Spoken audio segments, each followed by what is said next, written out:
Welcome back, and thank you so much for joining once again this weekly course on learning Egyptology. I couldn't be doing this course if you guys weren't watching it and participating, and thank you so much. It really appreciate having so many people interested in this.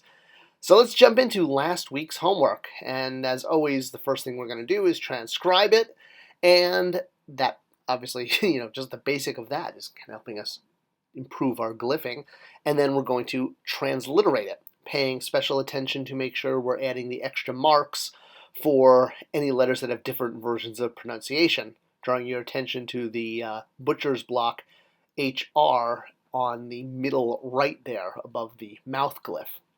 All right, so as we've been doing several weeks in a row, we're starting with IW, the papyrus leaf, and the chick, which, just like last week, this is our stop sign. It's telling us that we're going into the past tense. It's one of those awesome things that makes hieroglyphics that much easier. There's lots of clues.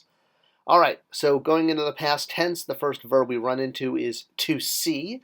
We've used this verb quite a lot, and I'm doing that on purpose.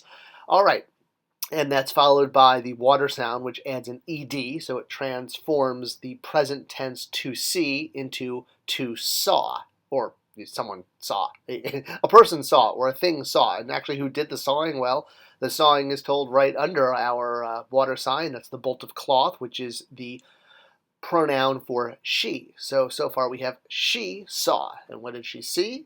Well, she saw something perfect, nefer, which can also, or good, perfect, both can work.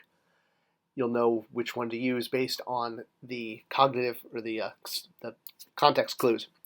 Cat, mew, with the determinative of a cat. I'm never good at drawing that one. I always have trouble with the cat, but hopefully you can tell that's a cat and you need to draw Garfield or something.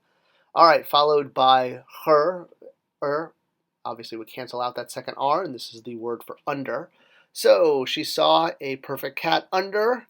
Now we have per, the house with the stroke line under it, the stroke line reminding you that it's being used as an ideogram. So it's actually a house, not just the word per, which is the word house. I know, doubles up. Followed by the owl, which by itself can mean in, from, with, or as. And again, we'll use context clues to figure out which version of this we're going to use. And then finally, the word for Memphis.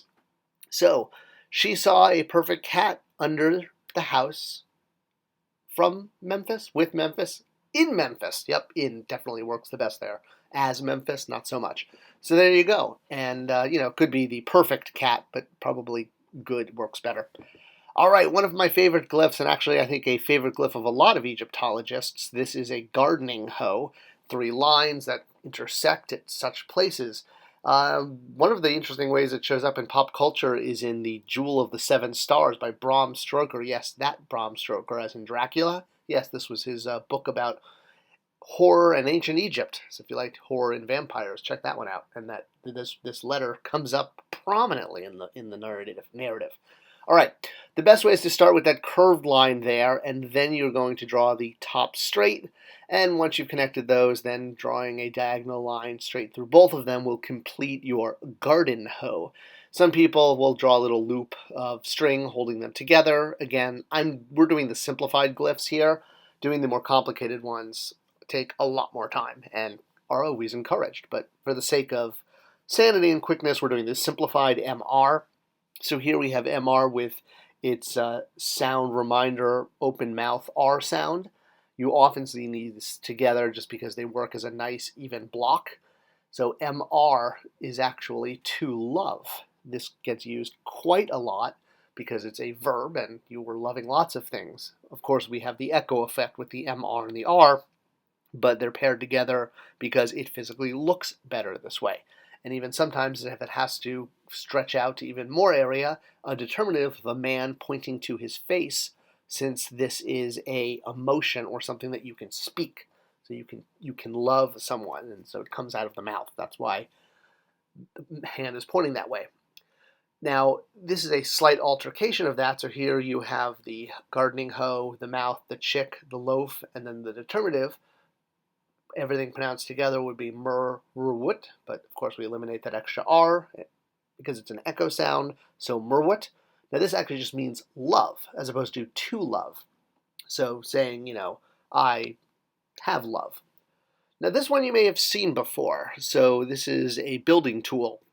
And the reason you may have seen it before is because it came up as one of our first bilateral signs, ob, ob. And the reason it's coming up now is because it can also be pronounced mer, just like the gardening tool. So this is like English, how a C could be pronounced k, or like an S, as in you have like the word Kentucky or cliff, and the word city or circus. So K and S can both be the sounds that one letter makes, and that's a perfect case. So how do you know if this is ob or mer? Well, looking at this, you see you have the glyph followed by M and R. So hence the MR that follow it have reminded you that that you should be pronouncing the one before it MR and not AB. And then we have a determinative after that of what looks like a giant mountain. So that's one of the ways you can figure out if you're going to be pronouncing it ob or mer, based on which other single sounds follow it. Okay, and based on the determinative that follows both of those, maybe you can even figure out what this word is. No, it's not a giant triangle monster coming to eat you. Just the word mer on its own, but again, we're stretched out to remind us, and in order to fit more aesthetically into an even block, well, this is the word pyramid. So yes, like those big things outside of Giza, they're you can see them on the internet. They're gigantic and they're pyramid shaped. All right, next up, another glyph that I actually really like. This is MS, and it's used in Ramesses. It was actually one of the glyphs that Champollion first translated. So MS, what you have here is a group of foxtails tied together. Here is a more ornate version, as I mentioned a little earlier in this video, how, yes, we're doing simplified versions of all of these, but if you were going to do an ornate version, this is what it would look like. All right, and another one that's pretty easy to draw, and remember this is MS, the S with the dash over it like that is S, like soap. So in order to draw it, the trick is really, like most glyphs, knowing where to start. And you're going to start at the top and do a angled, rounded line down, making the left side, and then do the opposite of that, going down on the right side. After that, pretty simple to just drop that third line down from the top straight down. Now you have your foxtails tied together, MS, MS. So here's an interesting one, and hopefully I did not butcher that determinative too much, because if you can correctly tell what I'm drawing, you'll know exactly what word this is. I'll give you a hint. It is a verb for something a woman does. So MS, ms, followed by another S, the bolt of cloth. Again, that's the S with that dash over it.